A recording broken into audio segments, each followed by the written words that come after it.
afternoon, a happy new year, and welcome to the first ECMWF press conference in 2025.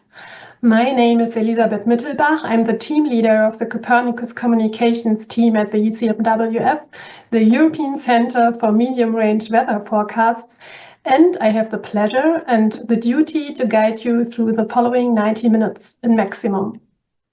Before we go into the details of the Global Climate Highlights 2024 of the Copernicus Climate Change Service, implemented by the ECMWF on behalf of the European Commission, I'd like to familiarize ourselves with the housekeeping rules for this press conference. So as you can see here, for those joining us via Zoom meeting, we invite you to keep your camera and your microphone off. Thank you very much. You will be able to submit the questions at any time using the Zoom chat. Please make your name and media outlet is reflected before your question. Please make this sure. Thank you very much.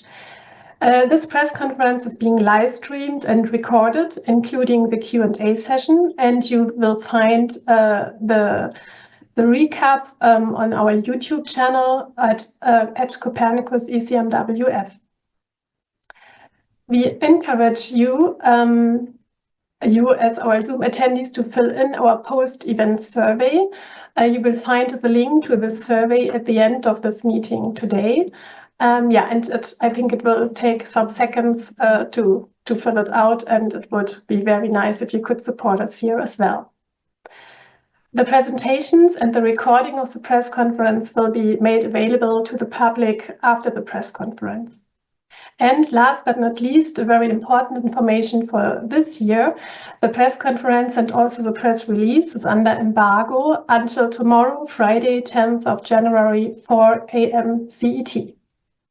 So that's all about the housekeeping rules. Now I'd like to introduce and welcome our panelists and give you a short overview about the program of today. So we will start with a welcome note from Florence Rabier, Director General of the ECMWF, followed by a keynote of Mauro Facchini, Head of Earth Observation Unit, Directorate General for Defense Industry and Space at the European Commission. Carlo Buontempo, Director of the Copernicus Climate Change Service, and Laurence Rouil, Director of the Copernicus Atmosphere Monitoring Service, both ECMWF, will give us a short introduction statement before we close with the presentation of Samantha Burgess, Strategic Climate Lead at ECMWF. Her presentation will be followed by the Q&A session to respond to your questions. So let's start with the welcome note of our Director General, Florence Rabier. The floor is yours. So welcome to this Global Climate Highlights press conference. These highlights really offer a vital set of data and information supporting the international effort on climate monitoring and, very importantly, adaptation. So a short introduction about ECMWF. We are an intergovernmental organization supported by 35 states, member and cooperating states. And together in the last 50 years, we've built an infrastructure and have developed world-leading weather predictions and monitoring of the Earth system. These are enabled by cutting-edge physical, computational, and data science. As some of you may know, and this is very relevant for this, ECMWF is an entrusted entity by the European Commission in the context of this ambitious Copernicus program, which we have been implementing since 10 years ago, the Copernicus Climate Change Service, or C3S, as well as the Copernicus Atmosphere Monitoring Service, or CAMS. These services provide information, data, and tools on the state of the atmosphere and air quality. So today we focus on our role as climate and atmosphere monitoring experts, and this to better understand the state of our climate or our planet and provide the scientific data required so that policymakers within governments and beyond can make the right decisions. We are really grateful for all the efforts that our scientists and the main collaborators have put into this research, the evaluation and production of this highlights report, which is used widely by many as an authoritative piece of work. And we're pleased that this year, for the first time, we are coordinating the release of the global highlights with reports from other organizations. This will ensure that you, journalists, have all the official information in a timely manner altogether for your respective reporting. In that context, I would like to stress how important intergovernmental relationships are. And these, when they are matched by broad scientific collaborations, really maximize our science and technology. They keep our research rooted in excellence, and these to support national and international decision-making around climate adaptation. Before I close, I also wanted to acknowledge the recent press coverage around how machine learning is a transforming force in weather prediction and climate science. At ECMWF, our expertise in a robust physics-based approach, combined with the innovation offered by machine learning, are really pushing the field forward. And this is reinforced by the fact that we look after the world's largest meteorological historical database, and also by our expertise in combining some 800 million data points a day in real time to create the best possible snapshot of the Earth system. In that context, the data provided by us for the Copernicus Climate Change Service, via the so-called reanalysis, provide data back from 1940 until now. And this is one of the main data sets allowing us to perform the climate monitoring which we present today. But in addition, it also serves as the main data set on which scientists from all over the world develop new machine learning models. And these models, from scientists at ECMWF and others, complement and enhance the more traditional physics-based ones to predict the weather. And unfortunately, as headlines sadly remind us, extreme weather events such as storms, flood, heat waves, or wildfires are frequent, and these can be really disastrous for the populations affected. So benefiting from the most advanced information days and weeks ahead is vital to ensure global preparedness for such weather-related challenges. For this, we're working closely with the national meteorological services. They are using our forecast together with their own, so that all relevant information is available for them to fulfill their duties of providing the required warnings in their respective countries. And machine learning, together with advanced physics-based approaches, have an increasing role to play there. And with this, I will finish this introduction. Thank you. And we are looking forward to the keynote of Mauro Facchini now from the European Commission. So Mauro, it's your turn. Thank you.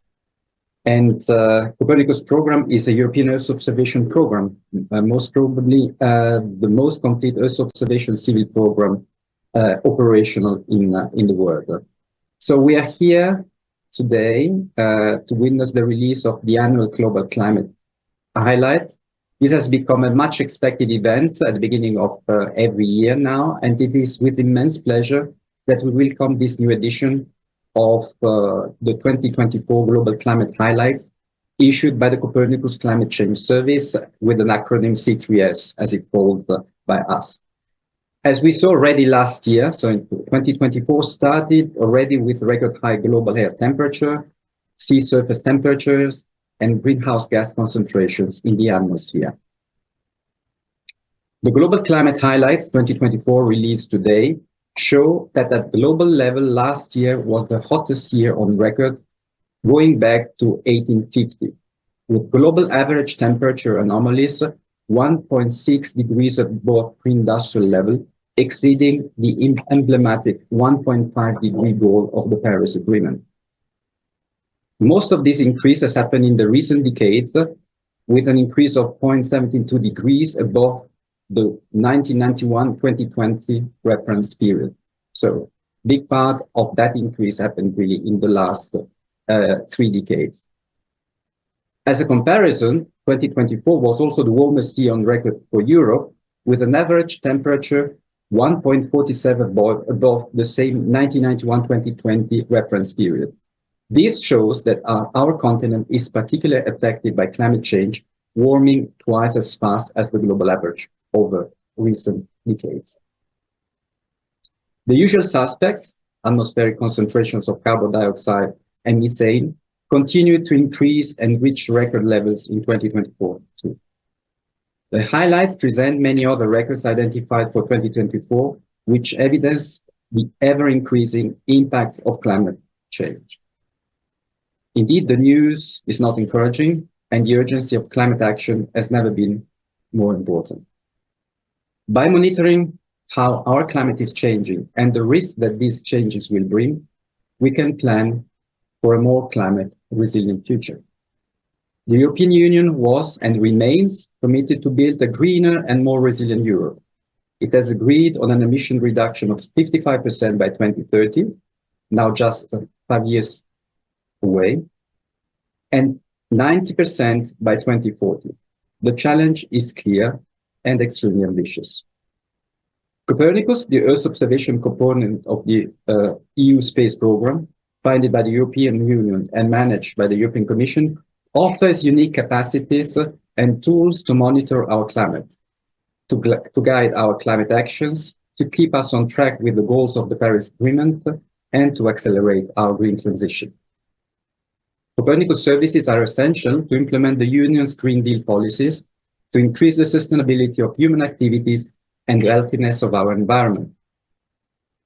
The Copernicus Climate Change and Atmosphere Monitoring Services already support Europe's climate efforts by providing data and information that underpin climate change mitigation and adaptation strategies. C3S, so the Climate Change Service, offers access to a wide range of state-of-the-art products that combine millions of satellite and in-situ observations with model outputs to produce maps without gaps, describing the state of our climate for every place on the planet at any hour from 1940 to present. This so-called reanalysis has become central not only in monitoring key climate indicators, but also represents a game-changing asset for deep learning enabling the digital evolution of Copernicus services. Both the Climate Change Service and the Atmosphere Monitoring Service contribute significantly to monitoring our climate and the information that supports evidence-based policymaking, such as the latest IPCC assessment report. Thanks to the Copernicus free and open data access policy, anyone can make use of the Copernicus satellite and in situ observations, models, and other added value products about past, present, and future climate, and transform them into useful knowledge for climate mitigation and adaptation. Beyond the continuation of the measurement of current parameters, the Copernicus program will also soon offer the possibility to monitor CO2 anthropogenic emissions in support of the Paris Agreement. And in this respect, we are already building some satellites for this specific purpose to be launched in the next year. This capacity will use upcoming missions from our partners, and in particular, the Commission, as said, will deploy those missions in 2027 to achieve unprecedented accuracy in greenhouse gases emissions estimates. All European countries need to drive down carbon emission, and this is undeniably a tough societal challenge, even more so in the current geopolitical context. In closing, let me congratulate and thank ECMWF, the Climate Change Service, and all contributors for summarizing these crucial 2024 findings. And with that, I hand back to our ECMWF colleagues to present further details on these 2024 global climate highlights on C3S. Thank you very much. Much to you, Mauro. It's a pleasure to have you here with us today. I'd like to hand over now to Carlo Buontempo, the director of the Copernicus Climate Change Service. C3S was already mentioned several times today, so it's now on you, Carlo. And good afternoon, everyone, or good morning, evening, depending on where you are on the globe. So it's a new year, it's a new global climate highlight. And honestly, I'm running out of metaphors to explain the warming we are seeing. And so I won't try to find a new one. I promise I will be short.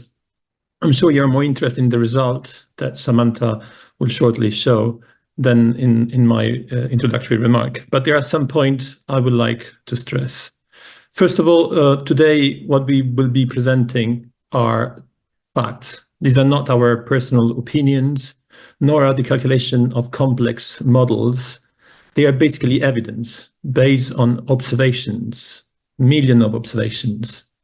And once more, they tell us unequivocally that climate keeps warming. The many record-breaking events we have seen over the course of the last 12 months are not statistical oddities, but rather a direct consequence of the generalized warming of our climate system, which is mostly fueled by the steady increase in atmospheric concentration of greenhouse gases. While there are always surprises, and that's many of us have decided to do what we do because of the surprises, there is now a very solid empirical and theoretical evidence able to describe what is happening and predict, to a large extent, what might happen in the future.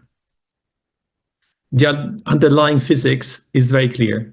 A warmer global climate produces more frequent and intense extreme events, such as, for example, heat waves. A warmer atmosphere also holds more moisture, leading to heavier rainfall, while warmer seas amplify the potential for destructive storms. This scientific understanding is very solid and has been further reinforced by millions of observations and accurate research. As we faced unprecedented climate, our traditional system to cope with and respond to extreme events are being tested to their limits. This is why adaptation is no longer an option, but a necessity. Climate adaptation also means enhancing early warning systems, which have the potential to save life and livelihood. Initiatives such as Early Warning for All of the WMO are essential in that respect. They represent a commitment to leveraging the latest technology and predictive model, such as those based on ECMWF data, which accurately describe our evolving climate. When properly implemented, this system not only enhances our ability to respond, but also help national med services, communities, and individuals prepare for the enhanced risk we are already facing. As we address the challenges posed by novel combination of climate variability, we have seen El Niño, La Niña, and so on, and change, the correct use of data and information becomes more critical than ever. Leveraging accurate, timely, and actionable insight enable us to anticipate risk, make informed decisions, and implement effective solutions. And as Mauro was saying in his introduction, for this reason, I'm really keen to stress that all the data and tools underpinning this report, and more in general, all C3S outputs are open and free for anyone to use. Data-driven strategies can empower us to better understand complex systems, allocate resources efficiently, and foster resilience across all sectors of society. Knowledge is an asset. What's important is hard to overstate. By analyzing the evidence, supporting innovation, and embracing global collaboration, we can navigate the climate challenges with clarity and purpose. Thank you very much for your attention. Carlo, for these explanations. And dear media colleagues, please share your attention now with Laurence Rouil, our Director of the Copernicus Atmosphere Monitoring Service. So, Laurence, very warm welcome again. Thank you, Elisabeth. Good morning, good afternoon, everyone. I would like just to take a few minutes of your time to draw your attention on the critical value of the monitoring activities that we perform within CAMS and C3S.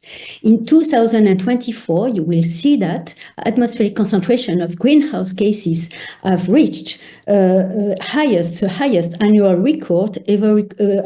level ever recorded by CAMS and C3S. And this is important to know that, to monitor that, since greenhouse gases emissions remain the main agent of climate change. Therefore, our mission is very, very clear: tracking emission sources, quantifying those driven by human activities, those issues from natural processes like wildfires, and getting a better understanding of how those sources impact the state of the atmosphere. So CAMS is essential to tackle the many challenges posed by the evolution of the climate, since all those challenges are hugely dependent on atmospheric chemical composition and the presence of greenhouse gases in the atmosphere.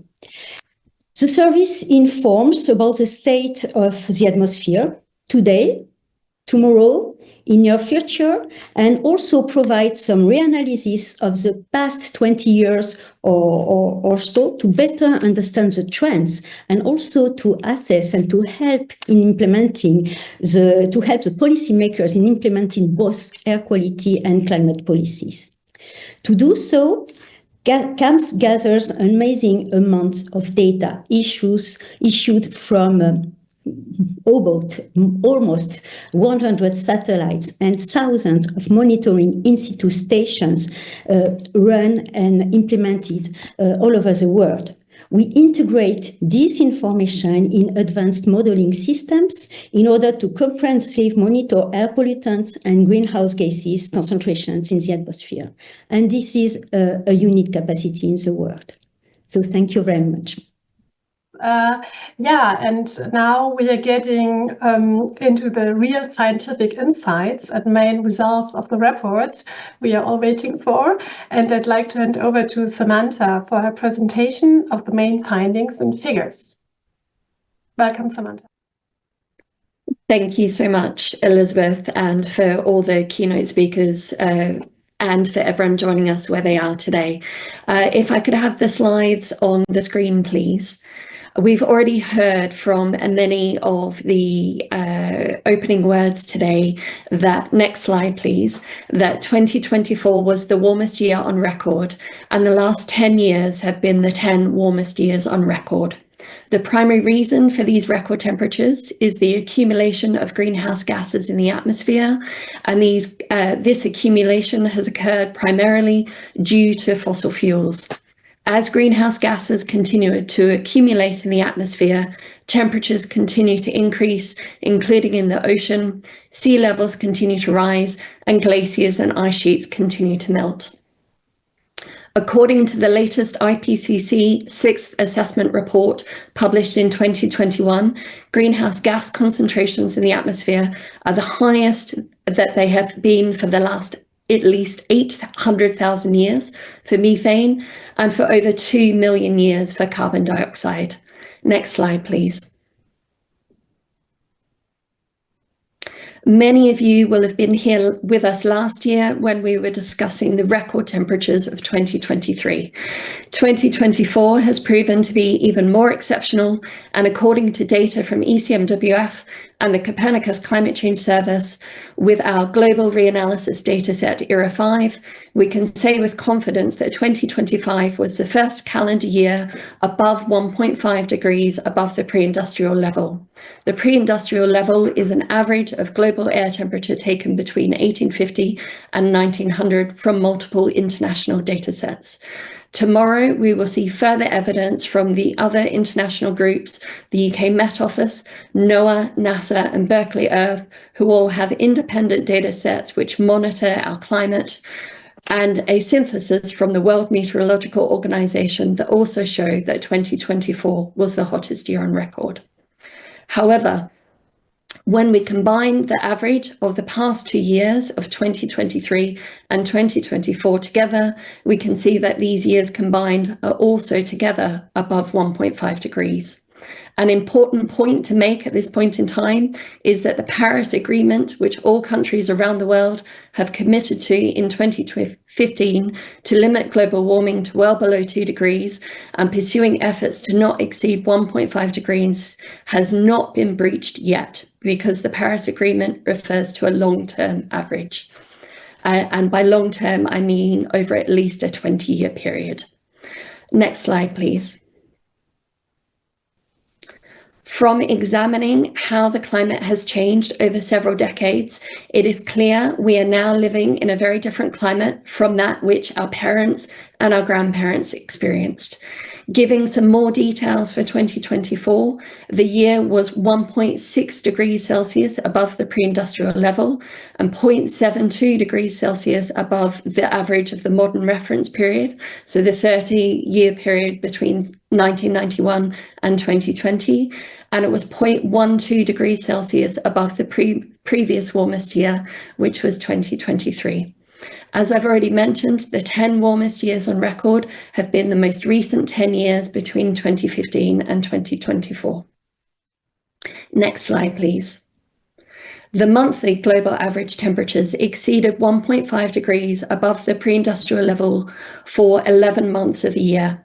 Going back even further, all months since July 2023, except for July 2024, have exceeded this 1.5 level. We had a new daily record temperature in 2024, which was reached on the 22nd of July, and that global daily maximum was 17.16 degrees. Each month from January to June 2024 was warmer than the corresponding month in any previous year on record. And each month from July to December, except for August, was the second warmest after 2023.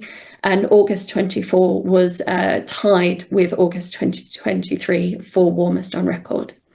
All 366 days of 2024 were above 1.25 degrees, and 3/4 of 2024's days were above 1.5 degrees. Next slide, please. 2024 was the warmest year for all continental regions except for Antarctica and Australasia, as well as for sizable parts of the ocean. So on the two maps you can see on your screen now, the red colours indicate the strongest anomalies on the left-hand side, and on the right-hand side, the strongest red colour is the warmest area of the world that has ever been recorded in our data set, Euro 5. Not only did we have records at daily, monthly and annual level, but we also had records at seasonal level, and 2024 was the warmest on record for boreal winter, boreal spring and boreal summer, and the second warmest for boreal autumn. Focusing now on Europe, Europe also had its warmest year on record, as we heard earlier with Mauro talking about the statistics. So Europe was 1.47 degrees above the 1991 to 2020 average and 0.28 degrees warmer than the previous record set in 2020. Europe is still warming at approximately twice the rate of the global average.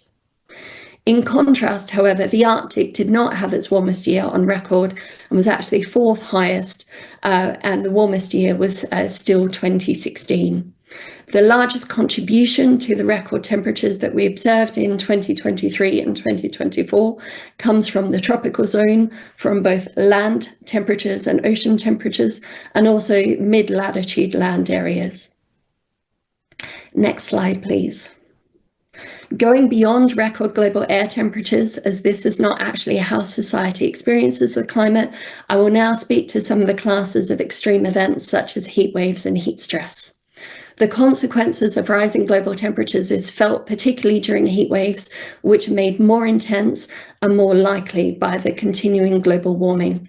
Heat stress, representing the impact of the environment on the human body, means that we need to go beyond global air temperatures and also include aspects such as humidity, wind speed, solar and thermal radiation, and the response of the human body to these factors. We are seeing an increasing trend in the number of days with heat stress, and 2024 was no exception, with the world seeing a record number of days with strong and extreme heat stress, as you can see by the dark purple colours on these maps. So the map on the left-hand side is the total number of days of at least strong heat stress, and the map on the right-hand side shows how large the anomaly was for 2024. We also reached a new record annual maximum on the 10th of July, when approximately 44% of the globe was affected by at least strong or extreme heat stress. And this is 5% more land area than compared with the annual average maximum. Next slide, please. The ocean is such a big part of the story for the last 2 years, and this animation shows how ocean temperature evolved throughout 2024.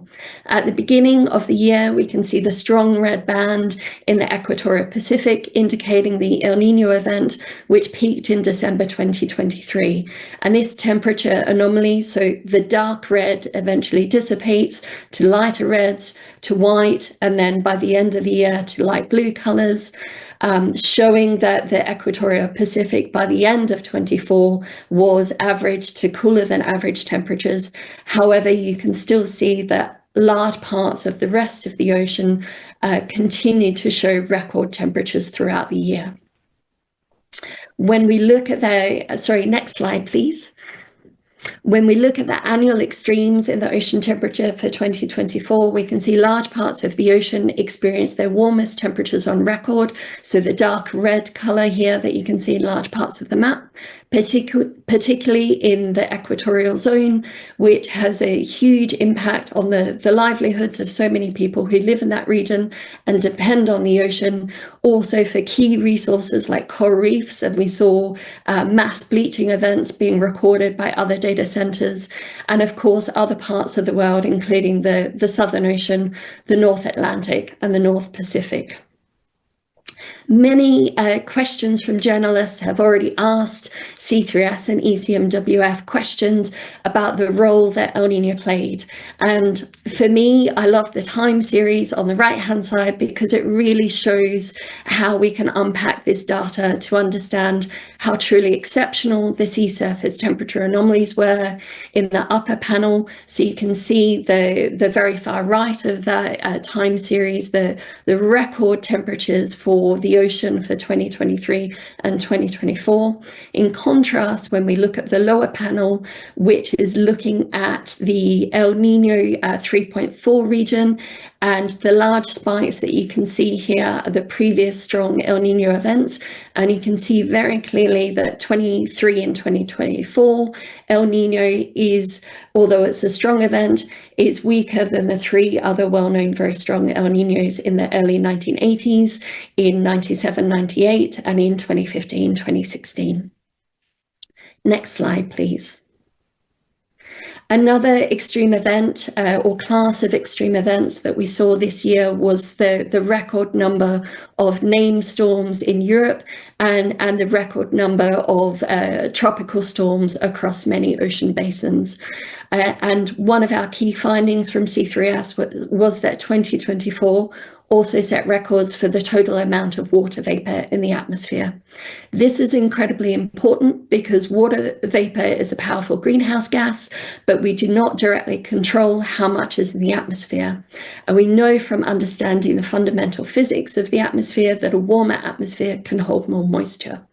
A combination of more evaporation from the ocean is due to record warm temperatures, and a warmer atmosphere being able to hold more water vapor means that the total amount of water present in the atmosphere was 5% above the 1990 to 2020 average during 2024.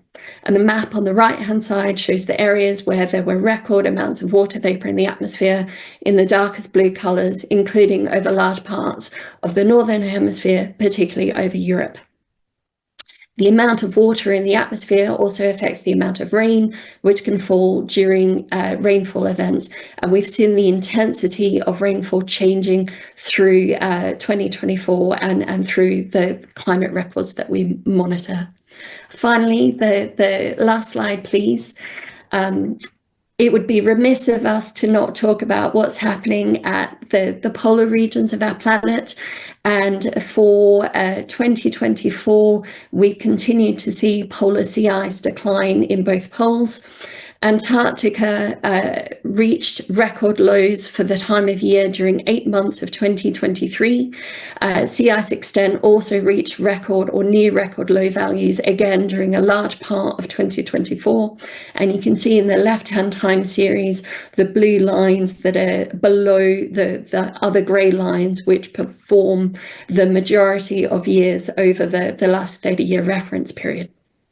From June to October, in Antarctica, the monthly extent ranked second lowest behind 2023 and lowest in November. At its annual minimum in February, the monthly extent ranked third lowest in the satellite record, going back 44 years.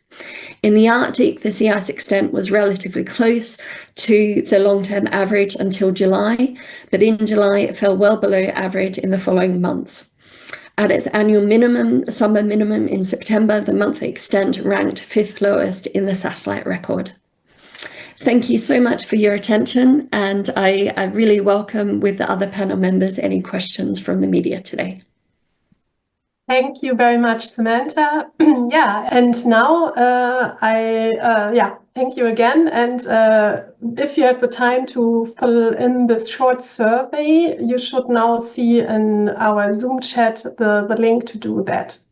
So thanks a lot, and stay tuned, and see you soon. Bye-bye.